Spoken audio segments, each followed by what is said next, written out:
Muito bem-vindo de volta ao canal Falando de Cidade. Eu sou Ed Vieira, arquiteto. No vídeo de hoje eu vou falar um pouco por que o revestimento da cozinha solta. Opa, você que mora aí em apartamento está muito acostumado com essa situação, que o revestimento da parede ali da cozinha solta por completo.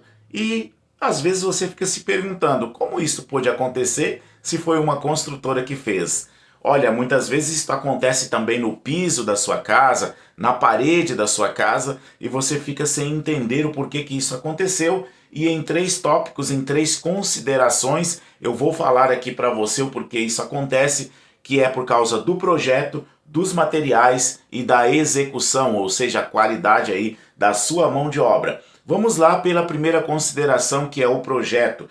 O projetista, quem faz o projeto do assentamento, da instalação deste revestimento, opa, sou eu mesmo que pensei, Ed, sou eu mesmo que comprei o tipo de azulejo, o tipo de revestimento e defini que isto vai ser instalado na minha cozinha. Então, opa, você aí é o responsável por este projeto. Neste caso, você está aqui no canal Falando de Cidade e vai entender tudo o que você precisa considerar antes de comprar aí o revestimento para sua parede, antes de comprar o material para a instalação desta parede. Você deve primeiramente considerar as movimentações da parede, piso, estrutura. Paredes muito grandes exigem as considerações dessas movimentações. É por isso que no apartamento acontece com mais frequência este soltar deste revestimento, porque você tem um grande pano de parede, você tem um grande prédio que se movimenta. Essas movimentações, tanto da estrutura quanto da parede que está recebendo este revestimento, faz com que ele comece a se soltar. Então, se é você mesmo que está considerando aí, você precisa considerar, especificar na hora que você vai contratar o seu instalador, o seu azulejista, o seu pedreiro que vai fazer essa instalação, considerar as juntas de instalação. É no projeto que a gente considera isto. E essas juntas de instalação é interessante, sabe por quê? Porque quando você compra um revestimento cerâmico ou um piso cerâmico ou em porcelanato, você vai ver que na própria caixa já tem a medida da junta. Só que nós temos ali a medida da junta entre as peças. E eu vou falar aqui 3 tipos de juntas que devem ser consideradas aí em uma instalação de revestimento ou de um piso, que são juntas de assentamento, juntas de dessolidarização e juntas de movimentação. As juntas de assentamento, você já sabe, são aquelas juntas entre as peças. É muito bonito a junta seca, mas a junta seca, que é aquela em que um piso encosta no outro, um revestimento encosta no outro, só deve ser utilizada no caso que o fabricante recomende que é possível utilizar esta junta. A junta de assentamento, então, é uma junta entre uma peça e outra. A junta de dessolidarização, nome estranho, não é? Você nunca ouviu esse nome? Deixa aqui nos comentários se você ouviu pela primeira vez. Estas juntas são utilizadas nas quinas de paredes, por exemplo, naqueles cantos da parede, quando você tem o piso encontrando com o revestimento da parede, você deixa ali uma junta maior. Essa junta é a junta de dessolidarização, quinas e mudanças de ambiente. Próximo ali também da soleira, por exemplo, você não junta, você não cola este piso junto da soleira. Ou quando você está trazendo o revestimento, que ele vai mudar o tipo de revestimento, você fazer aí uma junta um pouco maior. E as juntas de movimentação? As juntas de movimentação, elas podem ocorrer em 2 situações. Em situações de juntas estruturais, né? Que você já tem uma junta no próprio piso ou na própria parede, que a gente chama junta estrutural, porque separa um prédio do outro, separa uma construção da outra. Essa junta já é mais clara, mas a junta de movimentação são para paredes muito grandes, que você não leva este assentamento de revestimento em uma única tirada de juntas, ou seja, todas com juntas de 5 milímetros. Não, a cada 8 metros quadrados você coloca aí uma junta um pouco mais larga. Se está seguindo ali com 5, você deixa com 8. Se está seguindo com 3 milímetros, você deixa com 5 milímetros. Porque isto vai evitar que aquela movimentação que tem na parede ou que tem no piso passe para a peça e essa peça comece a se desplacar. O segundo ponto que nós vamos observar aqui, levar em conta e considerar, a segunda consideração, são os materiais a serem utilizados. Você já está acostumado que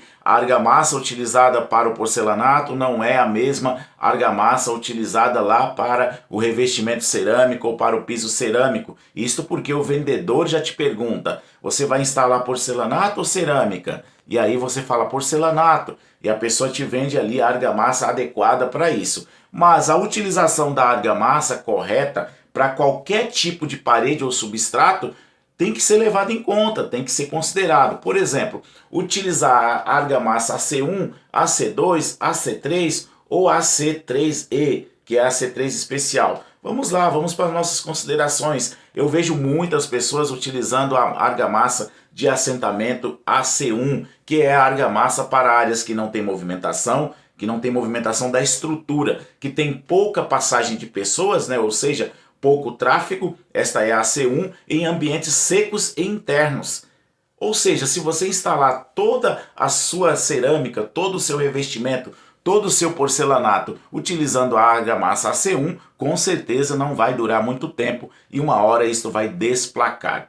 E aí você tem a argamassa AC2. Sim, esta argamassa pode e deve ser utilizada em ambientes de banheiros, né, que é ambientes úmidos. Só que eu sempre recomendo também que você utilize a AC3. A AC3 ela é um pouco mais especial, ela é utilizada em piscina, em ambientes que vai realmente aí ter umidade muito grande, muita quantidade de água. Por que eu recomendo em banheiros e eu recomendo em cozinhas? Hoje está comum a utilização de peças grandes de revestimento, peças grandes de piso, acima de 60 por 60. É muito raro a gente encontrar o revestimento cerâmico ou piso menor do que 60 por 60 centímetros, um quadrado de 60 centímetros por 60 centímetros. E sempre que o piso ou o revestimento tiver as peças maiores do que 60 por 60, a gente utiliza aí no mínimo a argamassa AC3. E no caso